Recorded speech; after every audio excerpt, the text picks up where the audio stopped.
Hi అందరికీ. ఈరోజు మనం ఏపీ జూనియర్ ఇంటర్ ఇంగ్లీష్ దానికి సంబంధించినటువంటి ఒక ఆసక్తికరమైనటువంటి కథ గురించి మాట్లాడుకోబోతున్నాం. ఈ కథ పేరు ఏ సౌండ్ ఆఫ్ థండర్. దీన్ని రాసిన వారు రే బ్రాడ్బరీ. ఈ కథ ఒక సైన్ బోర్డ్ దగ్గర నుంచి ప్రారంభమవుతుంది. ప్రతి లైన్ తెలుగులో ఎక్స్ప్లెనేషన్ ఇక్కడ ఇవ్వడం జరిగింది. ఇంగ్లీష్లో సబ్ టైటిల్స్ ఉంటాయి. ఇక కథలోకి వెళ్దాం. లైన్స్ పైన ఇక్కడ స్క్రీన్ మీద ఇవ్వడం జరుగుతుంది. ఎక్స్ప్లెనేషన్ మీకు ఫాలో అవుతుంది. ఇక్కడ చూడండి, ఈ పారాగ్రాఫ్. ఆ సైన్ బోర్డ్ ఒక గోడ మీద ఉంది. ఆ సైన్ చూస్తే అది నీటి పొర కింద కదులుతున్నట్టు కనిపిస్తుంది. అంటే సైన్ కొద్దిగా క్వేవర్, అంటే వణుకుతున్నట్టుగా కనిపిస్తుంది. లైట్ ఎఫెక్ట్ వల్ల అలా అనిపిస్తుంది అన్నమాట.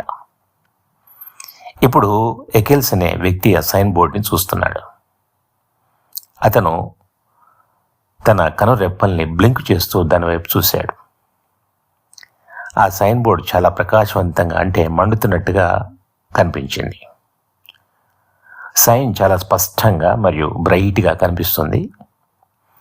ఒకేసారి మండుతున్నటువంటి దాన్ని చూసినప్పుడు మనకు ఒక మూమెంటరీ డార్క్నెస్ వస్తుంది కదా, అలాగనమాట.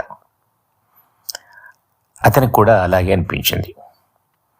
ఇప్పుడు ఆ సైన్ మీద ఏం రాసి ఉందో చూద్దాం. Time Safari Inc. Safaris to any year in the past. We take you there. You name the animal. You shoot it. ఈ సఫారీ ఇంక్ అనేది ఒక కంపెనీ పేరు. ఈ కంపెనీ ఏం చేస్తుందంటే, గత కాలంలోని ఏ సంవత్సరానికైనా సఫారీలు, అంటే ప్రయాణాలు ఏర్పాటు చేస్తుంది. వాడు ఏమంటారంటే, మేము మిమ్మల్ని అక్కడికి తీసుకెళ్తాం. అంటే వాళ్ళు ప్రయాణికులను టైం ట్రావెల్ ద్వారా గతంలోకి తీసుకెళ్తారు. ఈ సఫారీ అంటే ఒక టైం ట్రావెల్, ప్రయాణాలు చేయించేటువంటి ఒక కంపెనీ అన్నమాట. మీరు బాలకృష్ణ సినిమా ఆదిత్య 369 చూశారు కదా, అలాగే ప్రయాణికులు వారికి ఇష్టమైనటువంటి జంతువును ఎంచుకోవచ్చు.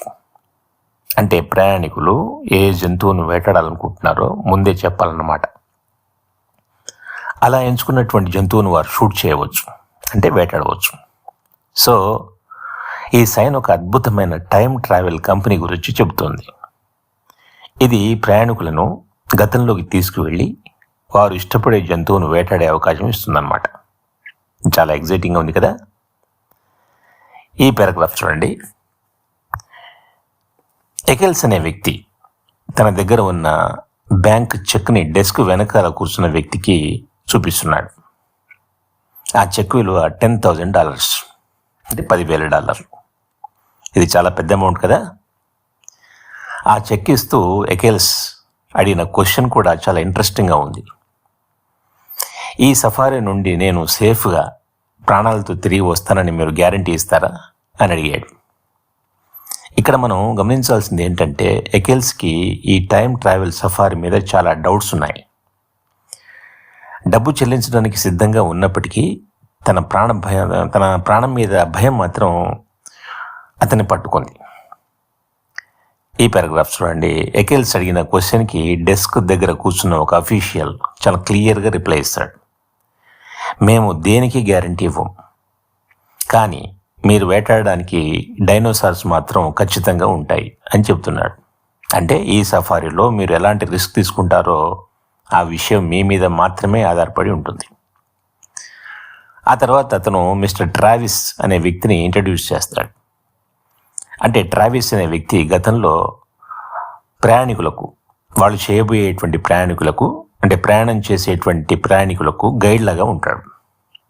సఫారీ ఈ ప్రయాణాలలో మీరు ఏ జంతువుని షూట్ చేయాలో, ఎక్కడ షూట్ చేయాలో ఇవన్నీ కూడా ట్రావిస్ కంట్రోల్ చేస్తూ ఉంటాడు.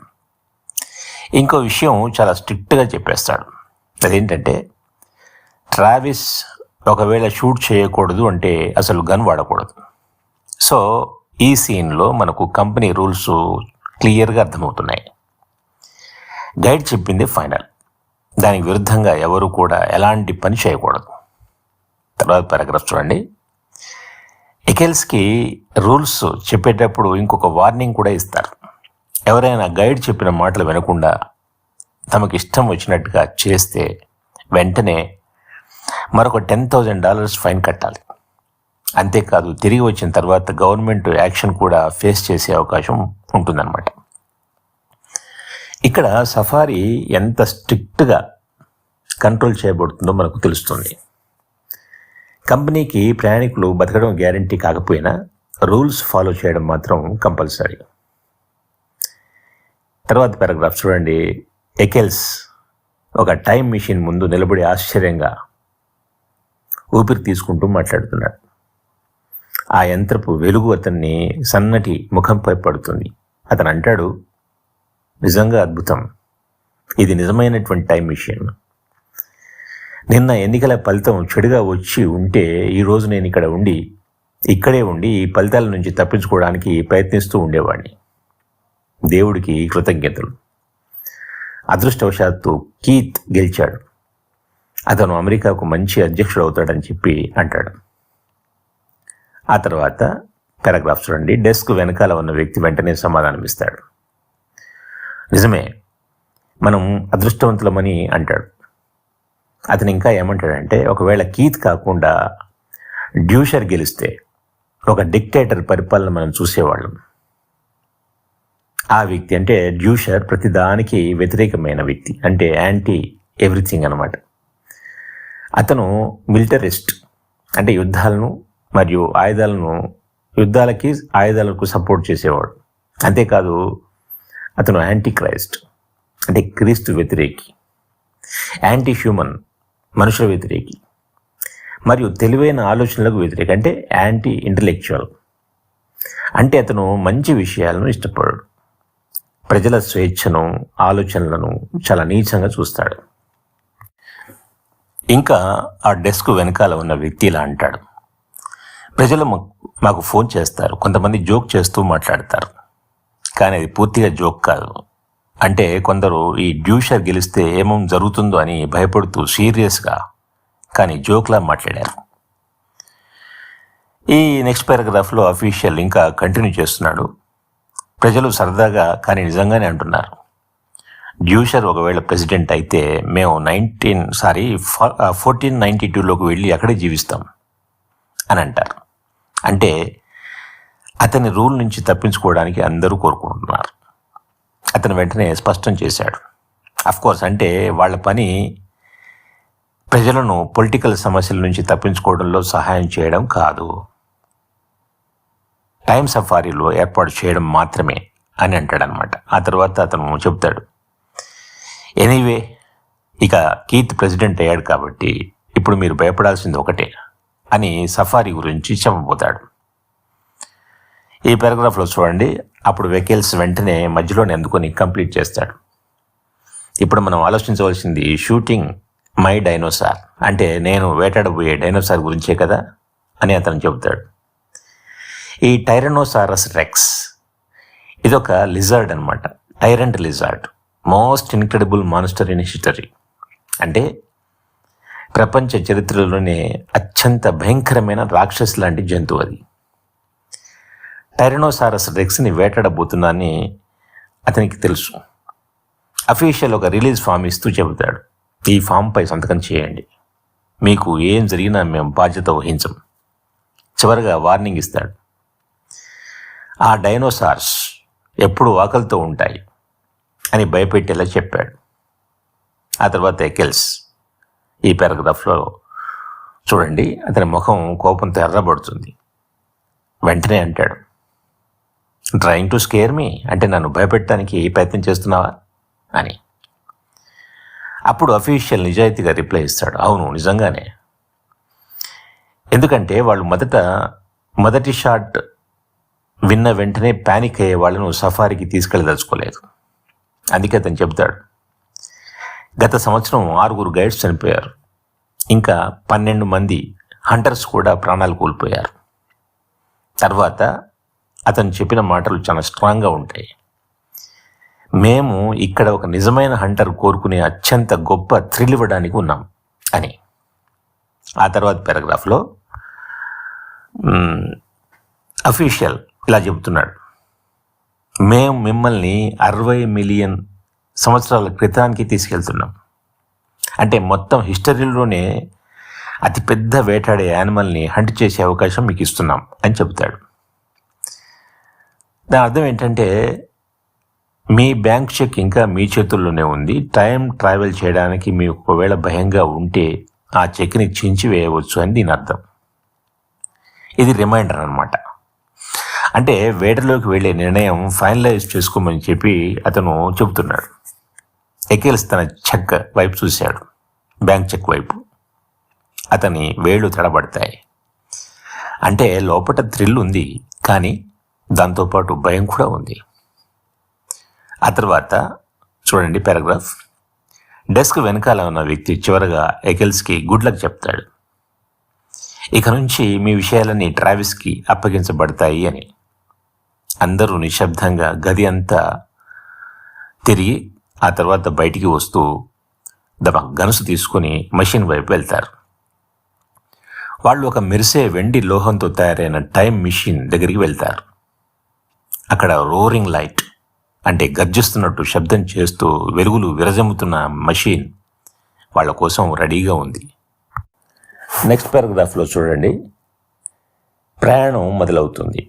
మొదట డే, తర్వాత నైట్, మళ్ళీ డే, మళ్ళీ నైట్, అలా డే నైట్ వేగంగా మారిపోతున్నాయి.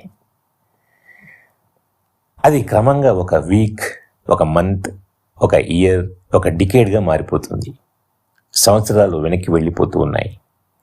AD 2555, 2019, 1999, 1957 ఇలా ఒక్క క్షణంలో గిరగిరా తిరిగిపోతున్నాయి.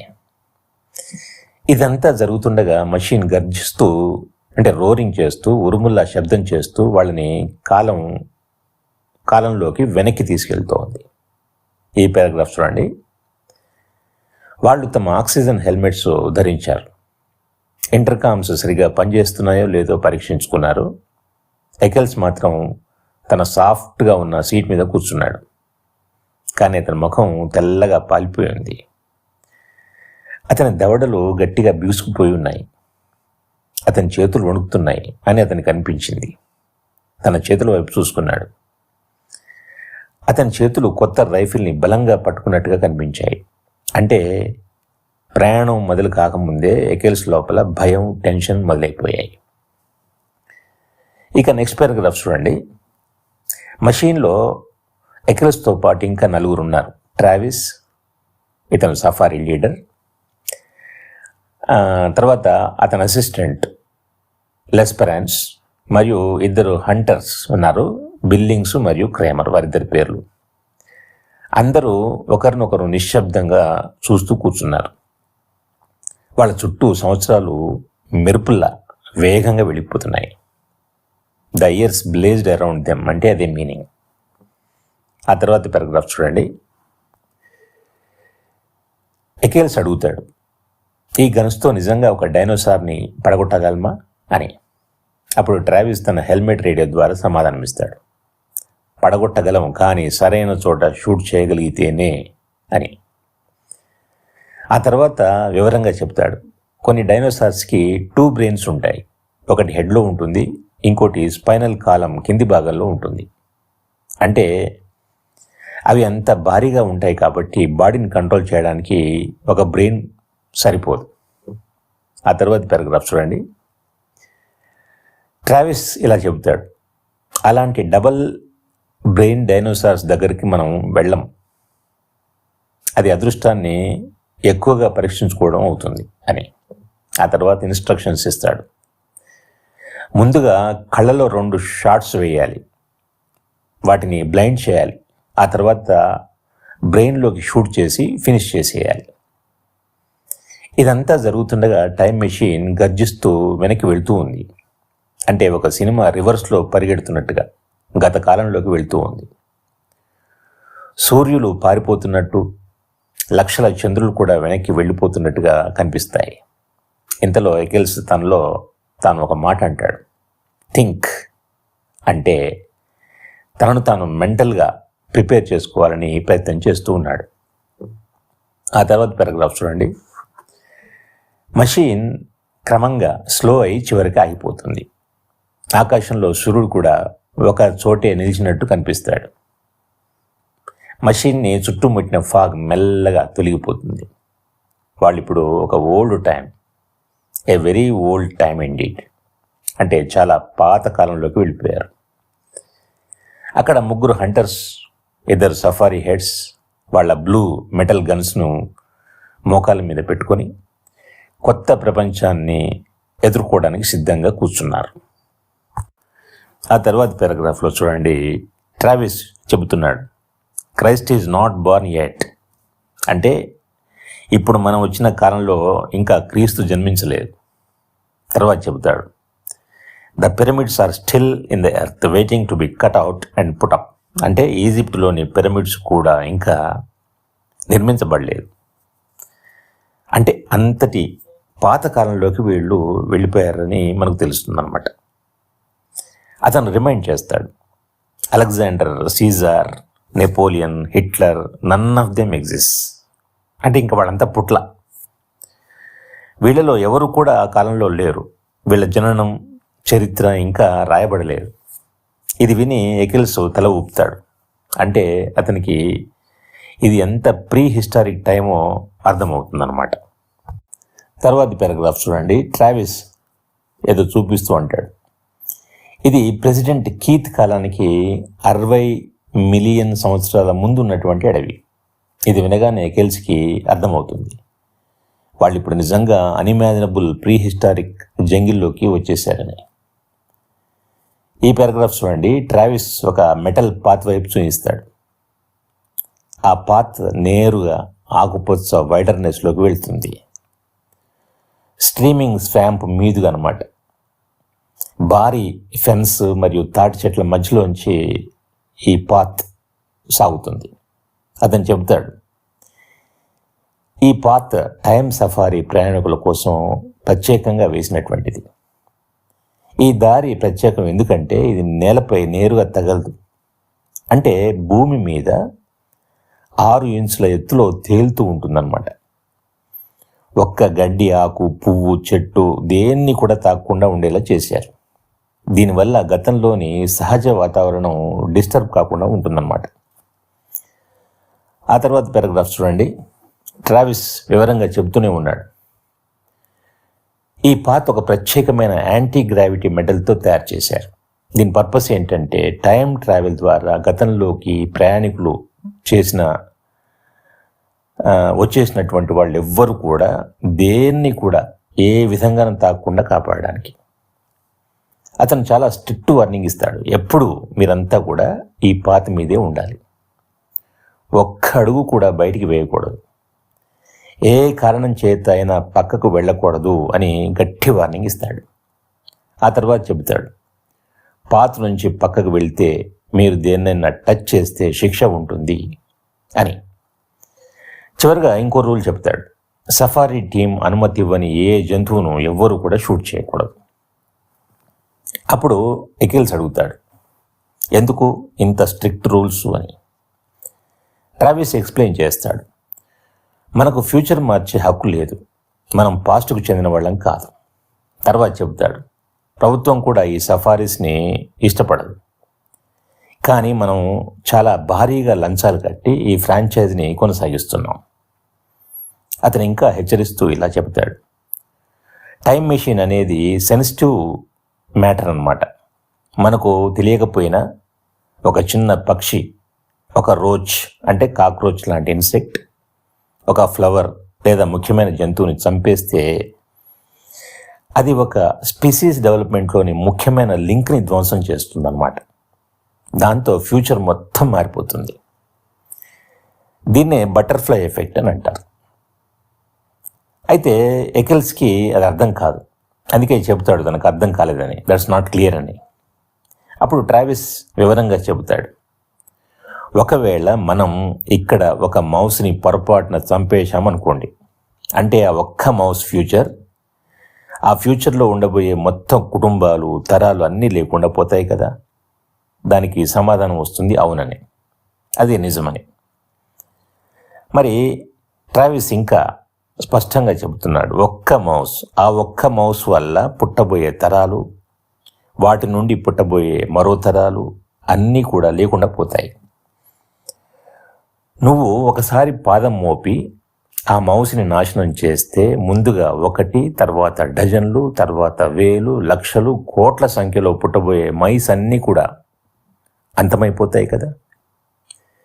ఇది చిన్న విషయం కాదు. ఫ్యూచర్లోని ఎంటైర్ చైన్ని మనము తుడిచిపెట్టేస్తున్నాం అని అర్థం చేసుకోవాలి. అప్పుడు ఎకిల్స్ నిర్లక్ష్యంగా అంటాడు, సో దే ఆర్ డెడ్, అంటే చనిపోయాయి, దాంతో ఏమవుతుంది? అప్పుడు ట్రావిస్ కోపంగా కానీ సైలెంట్గా స్నార్ట్ చేస్తూ చెప్తాడు, సో వాట్ ఏంటి అంటే ఇది చిన్న విషయం అనుకుంటున్నావా? అతను ఎక్స్ప్లెయిన్ చేస్తాడు. ఆ మైస్ మీద ఆధారపడి బతికే నక్కల పరిస్థితి ఏమవుతుంది అంటే 10 ఎలుకలు లేకపోతే ఒక ఫాక్స్ వస్తుంది, 10 నక్కలు లేకపోతే ఒక సింహం ఆకలితో చస్తుంది, ఒక సింహం లేకపోతే దాని మీద బ్యాలెన్స్ అయిన పక్షులు, ఇన్సెక్ట్స్, వల్చర్స్, ఇలా కోట్లు బిలియన్ల లైఫ్ ఫామ్స్ అన్నీ గందరగోళంలో పడిపోతాయి, డిస్ట్రాక్షన్ వైపు వెళ్తాయి. ట్రావిస్ చెప్పేది ఏంటంటే ఒక చిన్న జీవిని తొలగించడం వల్ల మొత్తం ఈకోసిస్టమ్ కూలిపోతుంది లేదా నాశనం అయిపోతుంది అని. ఆ తర్వాత పారాగ్రాఫ్లో చూడండి, ట్రావిస్ చివరగా ఇంకా ఇలా క్లియర్గా చెప్తాడు, చివరికి విషయం ఇలా మారిపోతుంది. 59 మిలియన్ సంవత్సరాల తరువాత ప్రపంచంలో ఉన్న కొద్ది కేవ్ మెన్, అంటే గుహల్లో నివసించేటువంటి వాళ్ళలో ఒకడు తనకు ఆహారం కోసం వైల్డ్ బోర్ లేదా సేబర్ టూత్డ్ టైగర్, అంటే కోరల దంతాలు ఉన్నటువంటి పిల్లిని వేడడానికి బయలుదేరుతాడు, అంటే షూట్ చేయడానికి లేదా హంట్ చేయడానికి బయలుదేరుతాడు. కానీ నువ్వు గతంలో ఒక చిన్న మౌస్ని తొక్కి చంపినందువల్ల ఆ ప్రాంతంలో పుట్టాల్సిన అన్ని టైగర్స్ పూర్తిగా లేకుండా పోతాయి. అందువల్ల ఒక మౌస్ సావు చివరికి లక్షల ఏళ్ల తర్వాత మానవుల జీవితాన్ని ప్రభావితం చేస్తుందన్నమాట అని చెబుతాడు. ట్రావిస్ కొనసాగిస్తూ ఇలా చెబుతున్నాడు, సో ఆ కేవ్ మ్యాన్, అంటే గుహలో నివసించేటువంటి వాడికి ఆహారం దొరకదు, చివరికి అతను ఆకలితో చేస్తాడు. అతను ఇంకా చెబుతున్నాడు, ఈ గుహలో నివసించేటువంటి మనిషి అనేది ఒక చిన్న మనిషి కాదు, అతని ప్రాణం అర్థలేంది కాదు, is an entire future nation, అంటే అతని వంశం నుంచి ఒక ఫ్యూచర్ నేషన్ పుడుతుందన్నమాట. ఆ కేవ్ మ్యాన్ నుంచి 10 మంది కొడుకులు, వాళ్ళ నుంచి 100 కొడుకులు, కూతుళ్ళు పుట్టిన తర్వాత పెద్ద సివిలైజేషన్ రూపుదిద్దుకుంటుంది. కానీ ఈ ఒక్క కేవ్ మ్యాన్ చనిపోతే ఈ ఫ్యూచర్ నేషన్ మొత్తం ఉండకపోవచ్చు. ఆ తర్వాత ట్రావిస్ ఇప్పుడు ఫైనల్ వార్నింగ్ ఇస్తాడు. ఒక మనిషిని నాశనం చేస్తే ఒక రేస్, తర్వాత జనం, ఒక కంప్లీట్ హిస్టరీనే నాశనం చేసినట్టు అతను కంపారిజన్ ఇస్తాడు. ఇది మనుషుల్ని చంపినట్టే పెద్ద తప్పు అవుతుంది. ఆ తర్వాత చెప్తాడు, నువ్వు ఒక మౌస్ మీద కాలు మోపడం వల్ల ఒక ఎర్త్క్వేక్ లాంటి ప్రభావం మొదలవుతుంది. అది ఫ్యూచర్లో భూమిని, మనుషుల డెస్టినీని, కాలం యొక్క ఫౌండేషన్స్ వరకు అన్నిటినీ కదిలించేస్తుంది.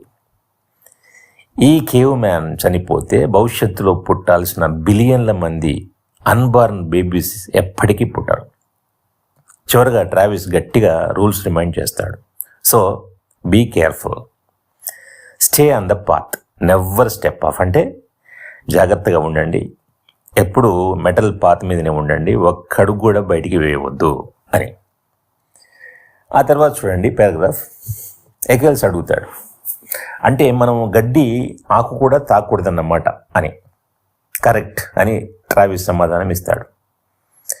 అతను ఎక్స్ప్లెయిన్ చేస్తాడు, ఒక చిన్న ప్లాంట్ని తొక్కేయడం కూడా చిన్న విషయం కాదు, ఇక్కడ చేసే చిన్న తప్పు 60 మిలియన్ ఇయర్స్ తర్వాత పెద్ద డిజాస్టర్గా మల్టిప్లై అవుతుంది. ఆ తర్వాత చెబుతాడు, మరి మన థియరీ తప్పు అయి కూడా ఉండవచ్చు, టైం మన వలన మారకపోవచ్చు, లేదా చిన్న సున్నితమైన మార్పులే జరిగి ఉండవచ్చు. ఇక్కడ ట్రావిస్ కూడా అడ్మిట్ చేస్తాడు, వాళ్ళకి పూర్తిగా సర్టెనిటీ లేదు, కానీ రిస్క్ మాత్రం చాలా పెద్దది.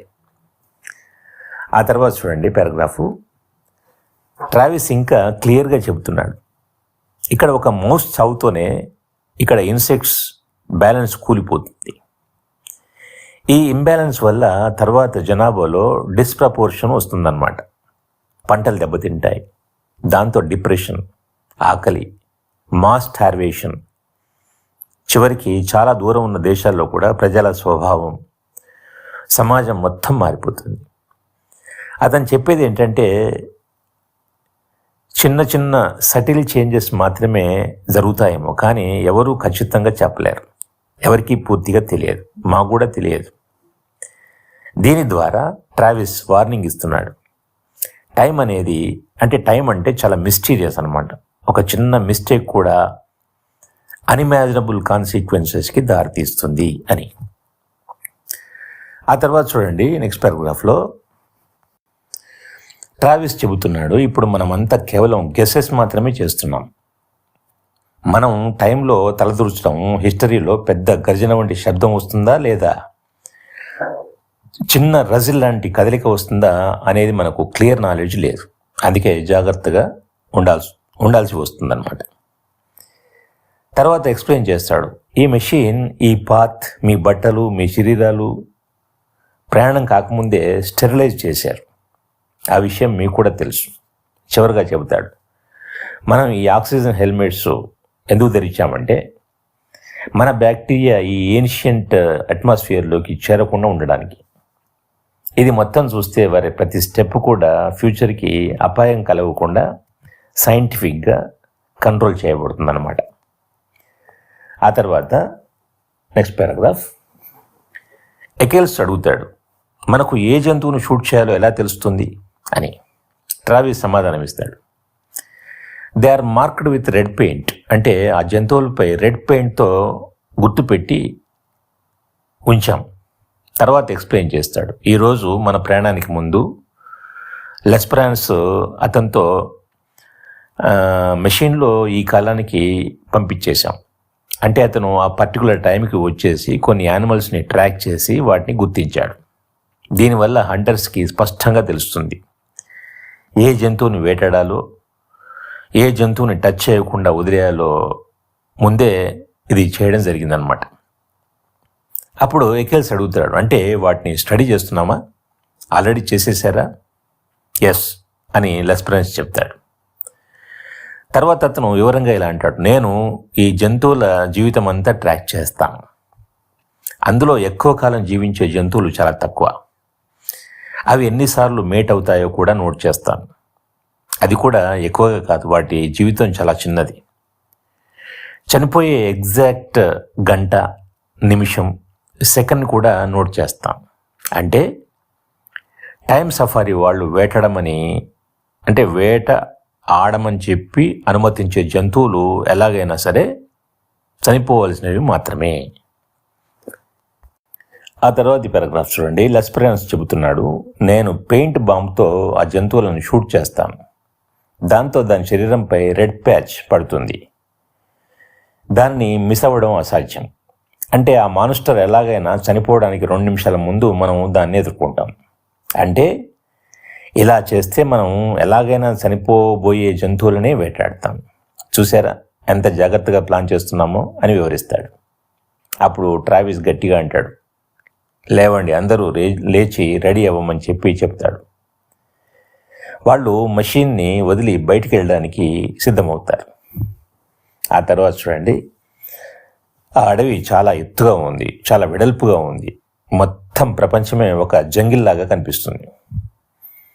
ఎక్కడ చూసినా ఆ అడవి అంతం కాని విధంగా విస్తరించి ఉంది. ఆకాశం మొత్తం వింత శబ్దాలతో నిండి ఉంది. ఒక రకంగా సంగీతం లాంటి సౌండ్, ఒక రకంగా టెంట్స్ ఎగురుతున్నట్టు అనిపించే శబ్దం కూడా ఉంది. అవి అసలు ఏంటంటే టెరోడాక్టిలస్, అంటే భారీ ప్రీ హిస్టారిక్ బర్డ్స్ అనమాట. పెద్ద పెద్ద గ్రే వింగ్స్తో ఆకాశంలో ఎగురుతూ ఉన్నాయి. అవి ఒక రకంగా పెద్ద గుడ్లగుబల్లాగా కనిపిస్తున్నాయి. వింతగా, భయంకరంగా, ఒక నైట్ ఫీవర్ లాంటి అట్మాస్ఫియర్ క్రియేట్ చేస్తున్నాయి. అప్పుడు చూడండి ఈ పారాగ్రాఫ్లో ఎకిల్స్ ఆ సన్నని పాతి మీద బ్యాలెన్స్ అవుతూ తన రైఫిల్ని సరదాగా ఏం చేస్తాడు. ట్రావిస్ వెంటనే గట్టిగా అరుస్తాడు. అది అలా ఏం చేయడం ఆపి, సరదాగా అయినా సరే ఏం చేయవద్దు, నీ గన్ పొరపాటున ఫైర్ అయితే ఏమవుతుందో తెలుసా అని వార్నింగ్ ఇస్తాడు. ఎకిల్స్ ముఖం ఎర్రబడుతుంది. వెంటనే అతను అడుగుతాడు, మనం షూట్ చేయవలసిన టైరనోసారస్ ఎక్కడుంది అని. ఆ తర్వాత చూడండి, లెస్ప్రాన్స్ తన రిస్ట్ వాచ్ చూసి చెబుతాడు, ఇంకా 1/2 నిమిషం. 1 నిమిషం లోపే ఆ జంతువు కనపడుతుంది. అతను ఇన్స్ట్రక్షన్స్ ఇస్తాడు. రెడ్ పెయింట్ ఎక్కడుందో చూడండి, ఆ గుర్తు కోసం చూడండి. మేం చెప్పే వరకు షూట్ చేయవద్దు. మెటల్ పాత్ మీదే ఉండమని 2 సార్లు హెచ్చరిస్తాడు. వాళ్ళు జాగ్రత్తగా ఉదయం పూట వీచేటువంటి గాలిలో ముందుకు కదులుతారు. ఇక తర్వాత పారాగ్రాఫ్, ఎకెల్స్ నెమ్మదిగా అంటాడు, స్ట్రేంజ్ అంటే అతనికి చాలా వింతగా కనిపిస్తోంది. 60 మిలియన్ సంవత్సరాల తర్వాత ఉన్న ప్రజెంట్లో ఎలక్షన్ పూర్తయింది. కీత్ ప్రెసిడెంట్ అయ్యాడు, అందరూ సెలబ్రేషన్స్ చేస్తున్నారు అంటే, కానీ మనం ఇప్పుడు గతంలో లక్షల ఏళ్ల కింద ఉన్నాం. అక్కడ వాళ్ళు వాళ్ళ సెలబ్రేషన్స్తో బిజీగా ఉంటారు. వాళ్ళ ప్రాబ్లమ్స్ ఇవన్నీ ఏమీ తెలియదు, ఎవరికి తెలియదు. అంటే మనం ఎన్నో నెలలు, లైఫ్ టైం అంతా టెన్షన్ పడినటువంటి విషయాలు ఈ కాలంలో ఇంకా పుట్టకపోగా ఎవరికి మైండ్లో కూడా లేవు. అప్పుడే ట్రావిస్ ఒక్కసారిగా ఆహ్ అని అంటాడు. అందరూ ఒకేసారి ఆగిపోతారు. చూడండి తర్వాత పారాగ్రాఫ్లో ట్రావిస్ తన చేయెత్తి మెల్లిగా అంటాడు, ముందు ఆ పొగమంచులో చూడండి, అక్కడ ఉంది రాయల్ మెజెస్టీ అంటే టైరనోసారస్. ఇప్పుడు మన ముందుకు వస్తుంది. ఆ అడవి అంతా చెరపింగ్, రజ్లింగ్, మర్మరింగ్, సయింగ్ సౌండ్స్తో నిండి ఉంది.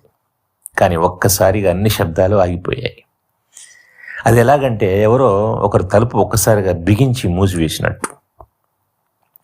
అంటే ప్రకృతి మొత్తం తన శ్వాస తీసుకోవడం ఆపేసి ఒక పెద్ద ప్రాణి కోసం, ఆ ప్రాణి రాక కోసం ఎదురు చూస్తున్నట్టు అనిపించింది. ఆ తర్వాతి పారాగ్రాఫ్ చూడండి, సైలెన్స్. అడవిలో ఒక్కసారిగా పూర్తిగా నిశ్శబ్దం, ఏ సౌండ్ ఆఫ్ థండర్. ఆ తర్వాత గర్జన లాంటి, పిడుగు లాంటి శబ్దం, భీకరమైన శబ్దం వినిపించింది. మంచు పొగలో, ఆ పొగలో నుంచి 100 గజాల దూరంలో టైరనోసారస్ రెక్స్ బయటికి వచ్చింది. ఎకెల్స్ భయంతో మెల్లగా అంటాడు, మాటలు రావడం లేదు, అది అది అని పలుకుతూ ఉన్నాడు. ట్రావిస్ వెంటనే అతన్ని కామ్ చేస్తూ ష్ అని అంటాడు, అంటే శబ్దం చేయకుండా ఉండమని. ఆ టైరనోసారస్ రెక్స్ తన కాళ్ళతో ముందుకు వస్తోంది నడుచుకుంటూ. గ్రేట్ ఆయిల్డ్, రెసిలెంట్, స్ట్రైడింగ్ లెగ్స్ అంటే నూనె రాసినట్టుగా మెరిసే శక్తివంతమైన భయంకరమైన అడుగులతో అది వచ్చేస్తూ ఉంది. ఆ తర్వాత ఇంకో పారాగ్రాఫ్ చూడండి, అది అక్కడున్న చెట్లలో సగం కంటే ఎత్తుగా 30 అడుగుల ఎత్తుకు పైగా కనిపించింది. ఒక భయంకరమైన దేవుళ్ళ కనిపిస్తుంది అది. దాని వాచ్ మేకర్స్ క్లాస్ అంటే గోల్డ్ అనమాట, చిన్నవి, సున్నితంగా ఉన్నాయి. వాటిని తన నూనెతో మెరిసే రెప్టేలియన్ చెస్ట్ దగ్గర బిగించి పట్టుకుంది. దాని ప్రతి కాలు ఒక పిస్టన్ లాంటిదన్నమాట. 1000 పౌండ్ల ఎముకలతో, వాటిని చుట్టుముట్టిన మందమైన కండరాలతో, బయట దాని శరీరం ఎట్లా ఉందంటే పెబ్బుళ్ళు స్కిన్తో కప్పబడి ఉన్నట్టుగా, అంటే రాళ్లతో చేసినటువంటి స్కిన్ ఎలాగైతే ఉంటుందో అలా ఉందన్నమాట. ఆ స్కిన్ ఒక భయంకరమైన వ్యారియర్ ధరించే ఆర్మర్ అంటే కవచంలాగా మెరుస్తూ ఉంది. ఇక నెక్స్ట్ పారాగ్రాఫ్ చూడండి, దాని ప్రతి తొడ 1 టన్ను బరువుతో ఉన్నట్టుగా ఉందన్నమాట. పైన ఉన్న మ్యాసివ్ చెస్ట్ ఒక బ్రీతింగ్ కేజ్ లాగా ఉబ్బుతూ కనిపిస్తుంది. అక్కడ నుండి 2 చిన్న సున్నితమైన చేతులు ముందుకు వేలాడుతూ ఉన్నాయి. ఆ చేతులతో ఒక మనిషిని పిల్లల బొమ్మలా ఎత్తుకొని ఆడుకోవచ్చు అనిపించేంత శక్తి కలవిగా కనిపిస్తున్నాయి అన్నమాట. దాని మెడ ఎలా ఉందో తెలుసా? పాములాగా ఉంది. దాని మెడను మెల్లగా ఉంచుకుంటూ చుట్టుకుంటూ కదులుతోందన్నమాట. ఆ తర్వాత పారాగ్రాఫ్ చూడండి. దాని తల ఒక స్కల్ప్చర్డ్ స్టోన్ లాగా టన్ను బరువు ఉన్నట్టుగా ఉందన్నమాట. కానీ అది ఆకాశం వైపు చాలా ఈజీగా తలను లేపుతుంది. దాని నోరు పెద్దగా తెరుచుకుంది. లోపల ఎలా ఉన్నాయో తెలుసా? పళ్ళు, లోపల కత్తుల్లాంటి పళ్ళు కనిపిస్తాయి. అవి పదునైన కత్తుల్లా మెరుస్తున్నాయి. దాని కళ్ళు ఒక పెద్ద ఆస్ట్రిచ్ ఎగ్స్ లాగా తిరుగుతున్నాయి. వాటిలో ఎక్స్ప్రెషన్స్ ఏవీ లేవు, కేవలం ఆకలి మాత్రమే ఉంది. ఆ తర్వాత పారాగ్రాఫ్. అది తన మౌత్ని ఒక డెత్ గ్రిన్ లాగా మూసుకుంది. తర్వాత పరిగెత్తడం మొదలెట్టింది. దాని పెల్విక్ బోన్స్ అంటే అబ్డామన్ దిగువన ఉన్న బోన్స్, వాటితో చెట్లని, ఆ తర్వాత బుషెస్ అన్నిటినీ కూడా విరగొడుతూ వస్తుందన్నమాట. దాని టాలోన్డ్ ఫీట్ అంటే పొడవాటి గోళ్లతో ఉన్న కాళ్ళతో తడి నేలను గీకుతూ నడుస్తోంది. ఎక్కడ అడుగుపెట్టినా సుమారు 6 అంగుళాల వరకు గుంతలు పడుతూ ఉన్నాయి. ఎకెల్స్ భయంతో తడబడి అంటాడు, ఎంత పెద్దదిగా ఉంది ఇది, ఇది చూస్తుంటే చంద్రుని కూడా అందుకొని పట్టేయగలదని చెప్పి అంటాడు. ట్రావిస్ కోపంగా జర్క్ చేస్తూ అంటాడు, నిశ్శబ్దంగా ఉండమని అంటాడు. అది ఇంకా మనల్ని గమనించలేదు అని. ఆ తర్వాత పారాగ్రాఫ్ చూడండి. ఎకెల్స్ నిశ్శబ్దంగా మాట్లాడతాడు. ఆ విధంగా చెబుతాడు ఏంటంటే, లేదు, దీన్ని మనం చంపలేం. ఎలాంటి వాదనకి చోటు లేకుండా తన వర్డిక్ట్, తన జడ్జిమెంట్ ఇచ్చేస్తాడు. అతని చేతిలో రైఫిల్ ఇప్పుడు ఒక చిన్నపిల్లలు ఆడుకునే గన్లా కనిపిస్తుంది. అతను చెబుతున్నాడు, ఇక్కడికి వచ్చిన మనం మూర్ఖులం, దీన్ని చంపడం అసాధ్యం అని చెబుతాడు. ట్రావిస్ కోపంగా శబ్దం చేయకుండా హిస్సింగ్ చేస్తూ షటప్ అని అంటాడు. ఎకెల్స్ మాత్రం ఒక్క మాటతో తన భయాన్ని బయటపెడతాడు. ఇది నైట్ మేర్, అంటే ఇది ఒక పీడకల్లాగా ఉందని చెప్పి అంటాడు. ఆ తర్వాత పారాగ్రాఫ్ చూడండి. వెనక్కి తిరిగి నిశ్శబ్దంగా మెషిన్ దగ్గరికి వెళ్ళిపోని ట్రావిస్ ఆజ్ఞాపిస్తాడు, ఆర్డర్ ఇస్తాడనమాట. నీ ఫీలో సగం మేము తిరిగి ఇచ్చేస్తాం. అప్పుడు ఎకెల్స్ భయంతో అంటాడు, ఇది ఇంత పెద్దగా ఉంటుందని నేను ఊహించలేదు, నేను తప్పుగా అంచనా వేశాను, అంతే, ఇప్పుడు నేను ఇక్కడి నుంచి వెళ్ళిపోవాలి అంటాడు. అయితే ఒకసారి ఎవరో అరుస్తారు, అది మనల్ని గమనించింది, అంటే ఆ జంతువు వీరిని చూసిందనమాట. ఎవరో అరుస్తారు, దాని చెస్ట్ మీద రెడ్ పెయింట్ ఉంది అని. ఆ టైరెంట్ లిజార్డ్ తన తలను పైకెత్తుకుంది. దాని ఆర్మర్డ్ ఫ్లెష్ 1000 గ్రీన్ కాయిన్స్ లాగా మెరిచిపోతుంది. ఆ కాయిన్స్ అన్ని స్లైమ్, అంటే ఒక రకమైన గ్లూతో కప్పబడి ఉన్నాయి. ఆ స్లైమ్ నుంచి ఆవిరి బయటికి వస్తూ ఉంది. అందులో చిన్న చిన్న ఇన్సెక్ట్స్ కదులుతున్నాయి. దాంతో ఆ మాన్స్టర్ కదలకపోయినా దాని మొత్తం బాడీ ట్విచ్ అవుతున్నట్టుగా కనిపించింది. అది ఒక పెద్దగా ఊపిరి పీల్చి వదిలింది. వెంటనే రా ఫ్లెష్ స్టింక్, అంటే పచ్చి మాంస వాసన మొత్తం అడవిలో వ్యాపించింది అనమాట. తర్వాత పారాగ్రాఫ్ చూడండి. ఎకిల్స్ భయంతో అంటాడు, నన్ను ఇక్కడి నుంచి తీసుకెళ్ళండి అని. అతను వణుకుతూ చెప్తాడు, అంటే ఇంతవరకు ఎప్పుడు ఇలాంటివి జరగలేదు, నేను ఎప్పుడు సేఫ్గా బతికి తిరిగి వస్తానని నమ్మేవాడిని.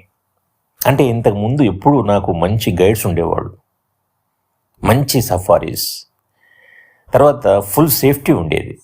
కానీ ఈసారి ఇతను ఒప్పుకుంటాడు, అంటే ఈసారి నేను పూర్తిగా తప్పుగా అంచనా వేశాను, ఇది నా అంచనాలకు మించి ఉంది అని అంటాడు. అని పరిగెడుతూ ఉంటాడు. ఆ తర్వాత చూడండి, పరిగెట్టొద్దు, డోంట్ రన్ అని లెస్ప్రాన్స్ అంటాడు. వెనక్కి తిరిగి మీరు వెళ్ళిపోయి మెషిన్లో దాక్కోండి అని గట్టిగా అరుస్తాడు. ఎకెల్స్కి మాత్రం శరీరం రెస్పాండ్ కావట్లేదు. తన పాదాల వైపు చూసి వాటిని కదపాలని ప్రయత్నం చేస్తాడు, కానీ విపరీతమైన భయం వల్ల నడవలేకపోయాడు. అతను పూర్తిగా హెల్ప్లెస్గా ఉండిపోతాడు. అప్పుడే ఎవరు అరుస్తారు, ఎకెల్స్ అని. అతను కళ్ళను బ్లింక్ చేస్తూ కొన్ని అడుగులు వేస్తాడు, కానీ వెంటనే మరొక వార్నింగ్ వినిపిస్తుంది. అటువైపు కాదు, అటువైపు వెళ్ళొద్దు అంటే ఎకెల్స్ తను వెళ్లాల్సినటువంటి మార్గంలో కాకుండా వేరే దిశగా వెళ్ళడం మొదలెడతాడు. అదే అతను చేసిన తప్పు. అంటే అతను మెటల్ పాత్ నుంచి పక్కకు వెళ్ళాడని మనం అర్థం చేసుకోవచ్చు. ఇంకా తర్వాత చూడండి, మాన్స్టర్ ఎకెల్స్ కదలికను గమనించగానే భయంకరంగా గర్జిస్తూ ముందుకు దూకింది. 6 క్షణాల్లో 100 గజాలు ముందుకు దూసుకొచ్చింది. అందరూ రైఫిల్స్ తీసుకొని ఒకేసారి ఫైర్ చేశారు. అప్పుడు ఆ బీస్ట్ నుంచి నోటి నుంచి వచ్చిన గాలి తుఫాన్ల వారిని చుట్టుకుంది. దాంట్లో స్లైమ్ వాసన, ఓల్డ్ బ్లడ్ స్టింక్తో కలిపిన దుర్వాసన ఉందన్నమాట. ఆ మాన్స్టర్ గర్జించింది. దాని దంతాలు సన్లైట్లో మెరిసిపోతూ టెర్రబుల్గా కనిపిస్తున్నాయి. ఆ తర్వాత చూడండి, రైఫిల్స్ మళ్ళీ గట్టిగా ఫైర్ అయ్యాయి. కానీ రైఫిల్స్ శబ్దం మొత్తం మాన్స్టర్ యొక్క అరుపులతో కలిసిపోయింది. ఆ రెప్టైల్ యొక్క పొడవాటి తోక పైకి లేచి చుట్టుపక్కల ఉన్న కొమ్మల్ని చెల్లా చెదురుగా చేయడం మొదలెట్టింది. ఒక్కసారిగా చెట్లు ఎక్స్ప్లోడ్ అవుతున్నాయి. ఆకులు, కొమ్మలు మబ్బుల్లా చెల్లా చెదురైపోతున్నాయి. మాన్స్టర్ తన మెరిసిపోతున్నటువంటి చేతులను ముందుకు చాచింది మనుషులను పట్టుకోవడానికి, వారిని ముక్కలు ముక్కలుగా చేయడానికి, బెర్రీస్ లాగా నలిపివేయడానికి, తన పళ్ళ మధ్యకు దూర్చి ఆ గర్జించే త్రోట్లోకి నెట్టివేయడానికి కిందికి తీసుకొచ్చింది. దాని పెద్ద రాళ్ళ లాంటి కళ్ళు మనుషుల మీద పడ్డాయి. దాని కళ్ళలో వారందరూ తమను తాము అద్దంలో చూసుకుంటున్నట్టుగా చూస్తున్నారు. వాళ్ళు వెంటనే మెటాలిక్ ఐలిడ్స్ మరియు బ్లేజింగ్ బ్లాక్ ఐరిస్పై ఫైర్ చేశారు. చివరిగా ఒక స్టోన్ ఐడల్ లాగా, ఒక మౌంటైన్ యావలాంచ్ లాగా టైరానోసారస్ కింద పడిపోయింది, అంటే షూట్ చేయబడింది. ఆ తర్వాత చూడండి, పారాగ్రాఫ్లో వాళ్ళంతా ఒక్కసారిగా వెనక్కి దూకేశారు. అదే సమయంలో ఆ బాడీ నేలపై పడిపోయింది. 10 టన్నుల బరువున్న చల్లటి మాంసపు ముద్ద, రాతి లాంటి దేహం. గన్స్ మళ్ళీ ఫైర్ అయ్యాయి. మాన్స్టర్ తన ఆర్మర్డ్ టెయిల్ని చివరిసారిగా ల్యాష్ చేసింది, అంటే కదిపింది. తన స్నేక్ జాస్ని కొద్దిసేపు ట్విచ్ చేసింది. ఆ తర్వాత నిశ్శబ్దంగా పడిపోయింది. దాని కంట నుంచి రక్తం ఫౌంటైన్లా ఎగుస్తోంది. లోపల ఒక శాఖ ఫ్లూయిడ్స్ పగిలిపోయి డిస్గస్టింగ్ గషెస్ మొత్తం హంటర్స్ మీద పడి వాటిని, అంటే వారందరినీ కూడా తడిపేశాయి. వాళ్ళు అక్కడ ఎర్రటి రక్త మరకలతో మెరుస్తూ నిలబడ్డారు. చివరగా గర్జన మెల్లగా తగ్గిపోయింది. ఇక చూడండి, అడవి మళ్ళీ నిశ్శబ్దంగా మారిపోయింది. ఒక భారీ యావలాంచ్ తర్వాత వచ్చినట్టుగా చుట్టూ గ్రీన్ పీస్, ఒక నిశ్శబ్దమైన ఆకుపచ్చ శాంతి అలుముకుందనమాట. ఆ భయంకరమైన నైట్ మేర్, అంటే పీడ కల తర్వాత మళ్ళీ ఉదయంలా ఒక ప్రశాంతమైన వాతావరణం ఏర్పడిందనమాట. బిల్లింగ్స్ మరియు క్రేమర్ పాత మీద కూర్చుని వాంతి చేసుకున్నారు. ట్రావిస్ మరియు లెస్ప్రాన్స్ మాత్రం ఇంకా పొగతో ఉన్న రైఫిల్స్తో కోపంగా బూతులు తిడుతూ నిలబడ్డారు. ఇంతలో ఎకెల్స్ ముఖంపై భయం స్పష్టంగా కనిపిస్తోంది. వణుకుతూ ఎట్టకేలకు తిరిగి పాత్పైకి వచ్చేసి మషిన్లోకి వెళ్ళిపోయాడు. ఆ తర్వాత ట్రావిస్ నడుచుకుంటూ వచ్చి ఎకెల్స్ వైపు ఒక చూపు చూశాడు. తర్వాత ఒక మెటల్ బాక్స్ నుంచి కాటన్ గ్యాజ్ తీసుకొని పాత మీద కూర్చున్న వాళ్ళకి తిరిగి శుభ్రం చేసుకోమని చెప్పాడు. వాళ్ళు తమ హెల్మెట్స్ మీద ఉన్న రక్తాన్ని తుడిచేశారు. తర్వాత వాళ్ళు కూడా కోపంగా బూతులు తిరగడం మొదలెట్టారు. ఇక్కడ నెక్స్ట్ పారాగ్రాఫ్లో మాన్స్టర్ ఇప్పుడు ఒక కొండల, ఒక పెద్ద గుట్టల, మాంసపు ముద్దల నేలపై పడి ఉంది. దాని లోపల ఇంకా కొన్ని కదలికలు, శబ్దాలు వస్తూనే ఉన్నాయి. అది లోపలున్న ఆర్గాన్స్ ఒకటొక్కటి మాల్ ఫంక్షన్ అవుతున్నాయి. లిక్విడ్స్ చివరిసారిగా ఒక పాకెట్ నుంచి మరో సాక్ స్ప్లీన్ వరకు ఫ్లో అవుతూ ఆ తర్వాత పూర్తిగా ఆగిపోయాయి. అది చూస్తుంటే ఒక రెక్కడ్ లోకోమోటివ్ లేదా స్టీమ్ షోవెల్ పనిచేసి ఆగిపోయిన తర్వాత లాగా ఉందన్నమాట. అన్ని వాల్వ్స్ రిలీజ్ అవుతూ లివర్స్ బిగిసిపోతున్నట్టుగా, లోపల బోన్స్ క్రాక్ అవుతూ ఉన్నాయి. ఆ శబ్దం వినిపించింది. దాని టన్ను బరువున్న మాంసంతో ఇప్పుడు ఆఫ్ బ్యాలెన్స్ అయిపోయి డెడ్ వెయిట్తో కింద పడిపోయింది. అందులో దాని డెలికేట్ ఫోర్యామ్స్ కింద చిక్కుని చివరిగా ఒక్కసారిగా విరిగిపోయాయి. ఇక్కడ చూడండి, అది ఏది, ఆ జంతువు అలా పడిపోయిన తర్వాత ఆ భారీ మాంసపు ముద్ద నేలపై సెటిల్ అయిపోయింది. ఇంకా కొన్ని కదలికలు వినిపిస్తున్నాయి. ఇంతలో మరొక క్రాకింగ్ సౌండ్ వినిపించింది. ఈ జంతువు పైన ఉన్నటువంటి ఒక పెద్ద ట్రీ బ్రాంచ్ బరువుతో సరిగ్గా అదే టైంలో విరిగి పడిపోయిందనమాట. అది గట్టిగా క్రాష్ అయిపోయి ఈ డెడ్ బీస్ట్ మీద పడిపోయింది. దీంతో టైరనోసారస్ కథ పూర్తయిపోయినట్టు. చూడండి, తర్వాత లెస్పరాన్స్ తన వాచ్ చూసి చెబుతాడు, చూడండి సరైన సమయానికి మనం దాన్ని వేటాడాం, ఇది జరిగిపోయింది. అతను వివరంగా చెబుతాడు, ఈ జంతువు అసలు చనిపోవాల్సిన సమయం ఇదే. ఈ భారీ ట్రీ దాని మీద పడాలి, అది సావాలి. అతను హంటర్స్ వైపు చూసి అడుగుతాడు, మీకు ట్రోఫీ పిక్చర్ కావాలా అని. హంటర్స్ ఆశ్చర్యంగా స్పందిస్తారు, ఏంటి అని. లెస్పరాన్స్ వివరంగా చెబుతాడు, మన ఫ్యూచర్లోకి ట్రోఫీ తీసుకెళ్ళలేం. ఈ జంతువు అసలు చనిపోవాల్సిన చోటు ఇక్కడే, ఇక్కడే ఆ బాడీ ఉండాలి. ఇక్కడ ఇన్సెక్ట్స్, బర్డ్స్, బ్యాక్టీరియా దాన్ని తినేసేయాలి. అది నేచర్లో జరగాల్సిన విధంగానే జరగాలి. అంటే ఏ మార్పు లేకుండా, తర్వాత న్యాచురల్ సైకిల్ని డిస్టర్బ్ చేయకుండా బాడీని అలాగే వదిలేసేయాలి అంటాడు. ఆ తర్వాత చూడండి, లెస్పరాన్స్ చెబుతాడు, అన్నీ బ్యాలెన్స్లో ఉండాలి, బాడీ ఇక్కడే ఉండాలి, కానీ మీరు దాని దగ్గర నిలబడి ఉన్న ఫోటో మాత్రం తీసుకోవచ్చు. తర్వాత వాళ్ళు మెటల్ పాత్ మీదుగా ముందుకు నడుస్తారు.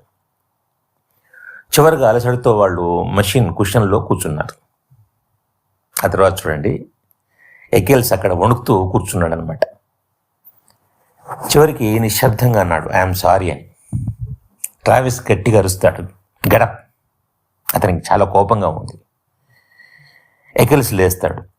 ట్రావిస్ తన రైఫిల్ని చూపిస్తూ ఆజ్ఞాపిస్తాడు, నువ్వు ఒంటరిగా ఈ పాత నుంచి వెళ్ళిపో, ఇక నిన్ను మెషిన్లోకి తిరిగి ఎక్కించమని, అక్కడే వదిలిస్తున్నామని.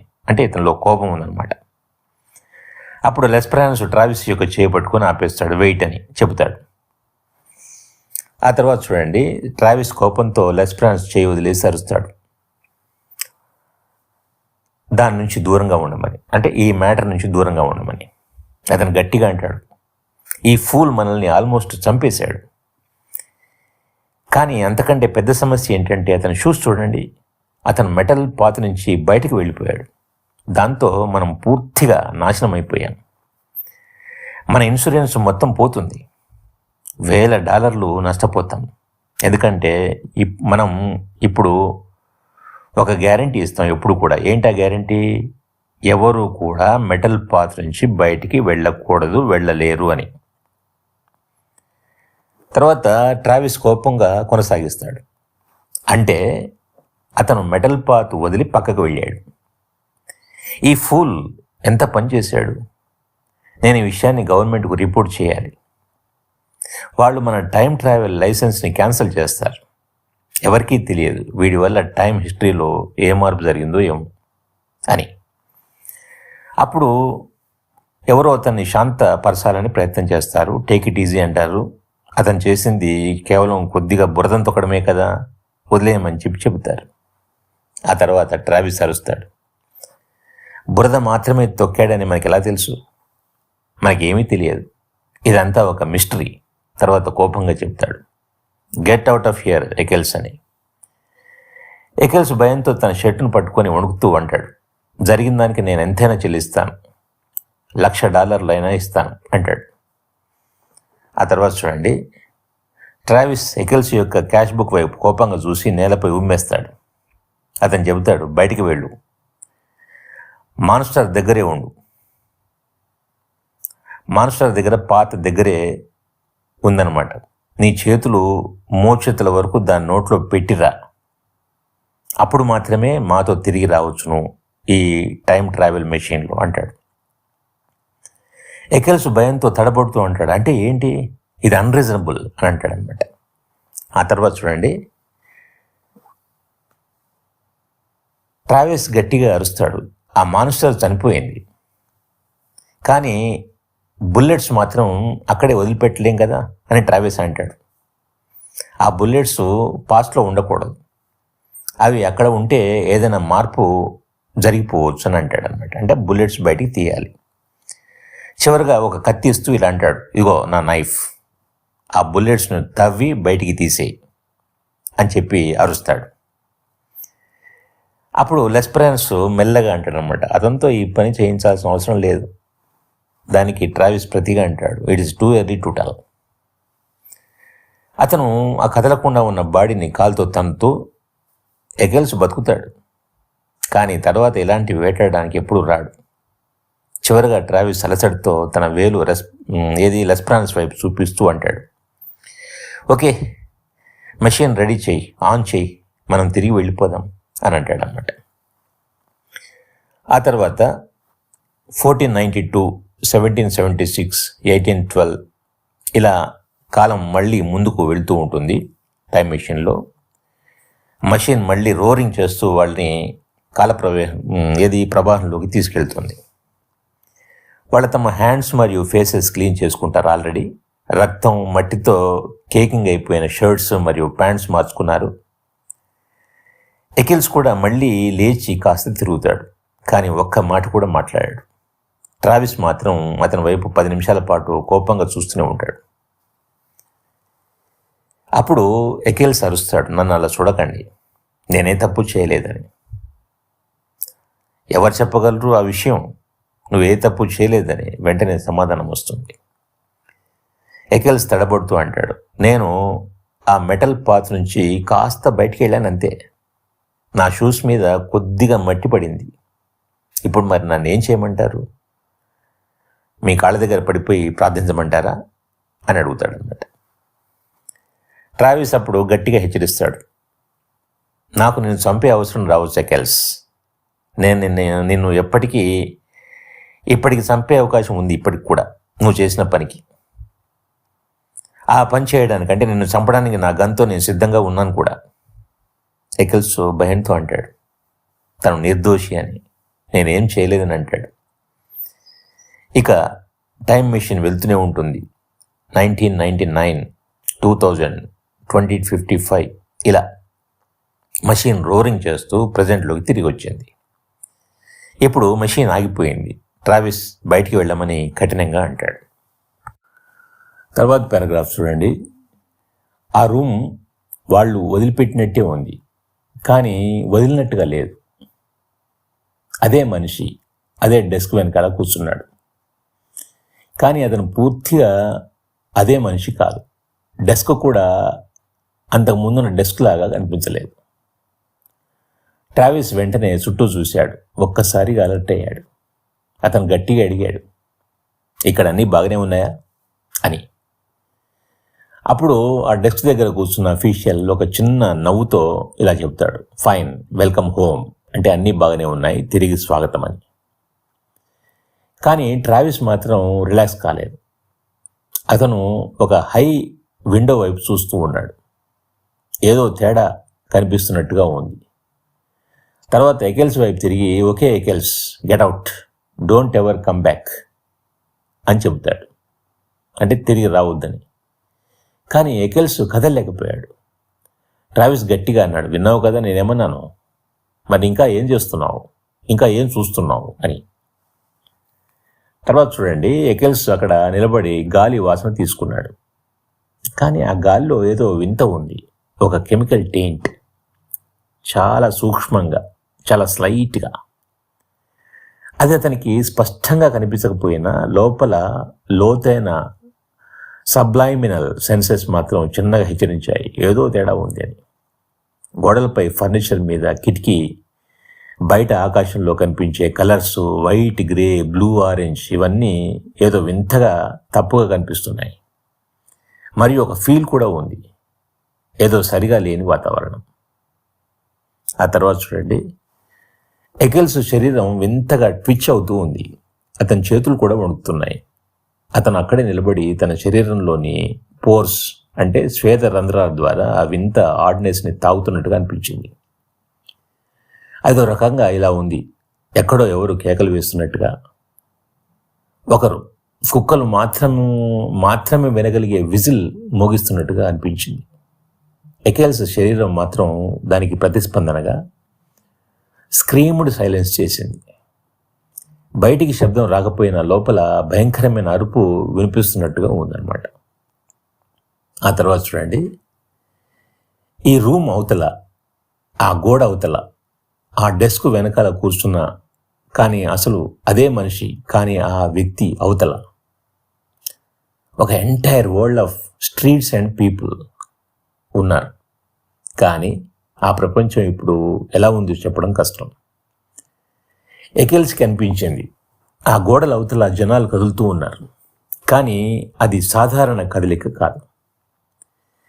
అది చెస్ పీసెస్లా ఒక డ్రైవింగ్లో కొట్టుకుపోతున్న బొమ్మల్లాగా. అంటే మొత్తం ప్రపంచం ఏదో కొత్తగా వింతగా మారిపోయిందన్నమాట. ఆ తర్వాత చూడండి, కానీ ఎకెల్స్ దృష్టిని వెంటనే ఆకర్షించిన ఒకే ఒక విషయం, ఆఫీస్ వాల్, దాని మీద ఉన్న సైన్. అతను ఈరోజు మొదట ఇక్కడికి వచ్చినప్పుడు అదే సైన్ చదివాడు, కానీ ఇప్పుడు మారిపోయింది. Somehow the sign had changed. అంటే ఆ సైన్లో మాటలు సటిల్గా కానీ భయంకరంగా వేరే అర్థం వచ్చేలా మారిపోయాయి అన్నమాట. ఇక్కడ చూడండి ఆ సైన్ బోర్డ్ ఎలా ఉందో. ఇప్పుడు ఈ సైన్ మీద లెటర్స్ మొత్తం వక్రీభవించి స్పెల్లింగ్ మిస్టేక్స్తో భయంకరంగా కనిపిస్తున్నాయి. ఎకెల్స్కి ఒక్కసారిగా షాక్ అయిపోయాడు. అదే సైన్, కానీ ఇప్పుడు అన్ని తప్పులతో అసహజంగా భయంకరంగా కనిపిస్తుంది. ఇది క్లియర్గా చూపిస్తుంది హిస్టరీలో ఏదో మార్పు జరిగిపోయింది అని. ఆ తర్వాత ఎకెల్స్ ఒక్కసారిగా చైర్లో కూలిపోయాడు. అతను భయంతో బూట్స్ మీద ఉన్న మందమైన మట్టిపెడ్డను పిచ్చివాళ్ల తడుముకుంటూ తీస్తున్నాడు. చివరికి ఏ క్లాడ్ ఆఫ్ డస్ట్, అంటే చేతిలో చిన్న మట్టి ముద్దను పట్టుకున్నాడు. వణుకుతూ అరిచాడు, లేదు, కాదు, ఇది అసాధ్యం, ఇంత చిన్న విషయం వల్ల ఇలా జరగదు, ఇంపాసిబుల్ అని అంటాడు.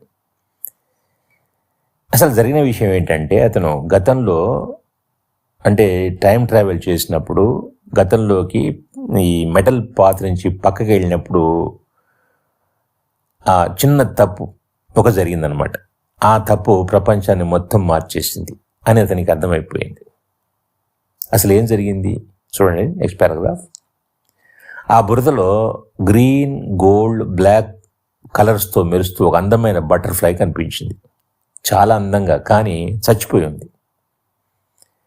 ఎకెల్స్ వణుకుతూ అరిచాడు, ఇంత చిన్న విషయం వలన, అంటే ఒక్క బటర్ఫ్లై, దానివల్ల ఇంత జరిగిందా, ఎన్ని మార్పులు వచ్చాయా, ఇది ఇంపాసిబుల్ అని అంటాడు. కానీ నిజమేంటంటే అదే చిన్న బటర్ఫ్లై మీద కాలు పెట్టినందువల్లే మొత్తం హిస్టరీ మారిపోయిందనమాట. ఆ తర్వాత చూడండి, ఆ బటర్ఫ్లై నేలపై పడిపోయింది. ఒక ఎగ్జిక్విజిట్ థింగ్, చిన్నదే కానీ అమూల్యమైంది. కానీ ఆ చిన్నదే బ్యాలెన్స్ అప్సెట్ చేయగలదన్నమాట. మొదట చిన్న డొమినోస్ కూలిపోతాయి, తర్వాత పెద్దవి, చివరగా మహా గోడలంతటి జిజాంటిక్ డొమినోస్ వరుసగా పడిపోతాయి.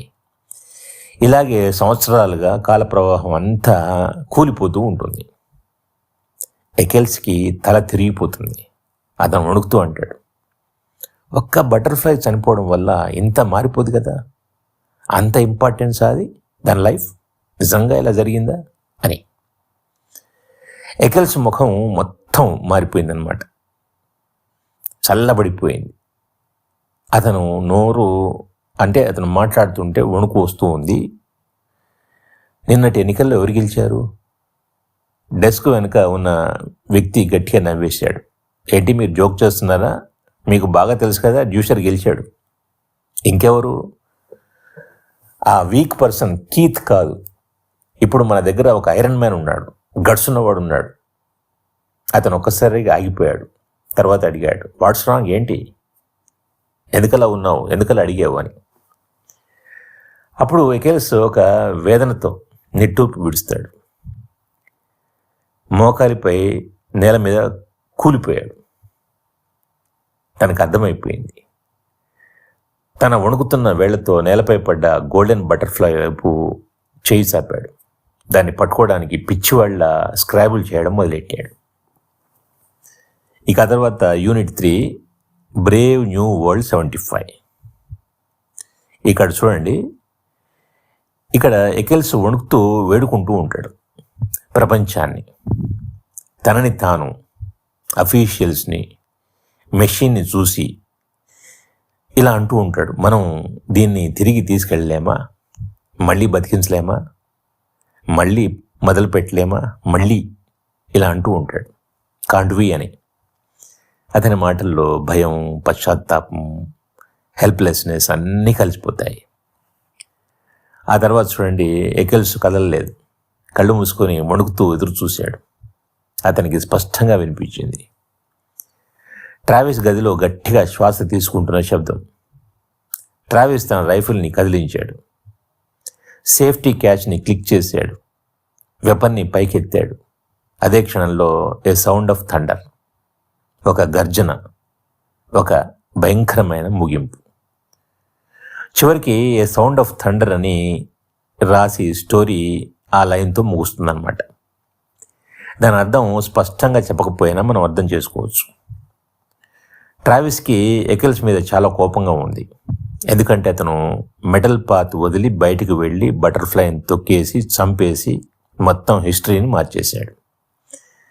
దాంతో కీత్ ప్రెసిడెంట్ కాకుండా డిక్టేటర్ డ్యూషర్ గెలిచాడు. ట్రావిస్ తన రైఫిల్ సేఫ్టీ క్యాచ్ తీసేసి ఎకెల్స్ వైపు ఏం చేసి ఉండవచ్చు. చివరి line there was a sound of thunder అనేది ట్రావిస్ గన్ షాట్కి సంకేతం కావచ్చు.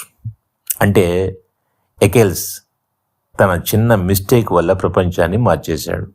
దాని ఫలితంగా ట్రావిస్ అతన్ని అక్కడే షూట్ చేసి ఉండవచ్చు. స్టోరీ ఒక వార్నింగ్ లాగా ముగుస్తుందన్నమాట. అంటే ఒక చిన్న పని కూడా హిస్టరీని పూర్తిగా మార్చివేస్తుందని ఈ స్టోరీ యొక్క meaning. Thank you for watching.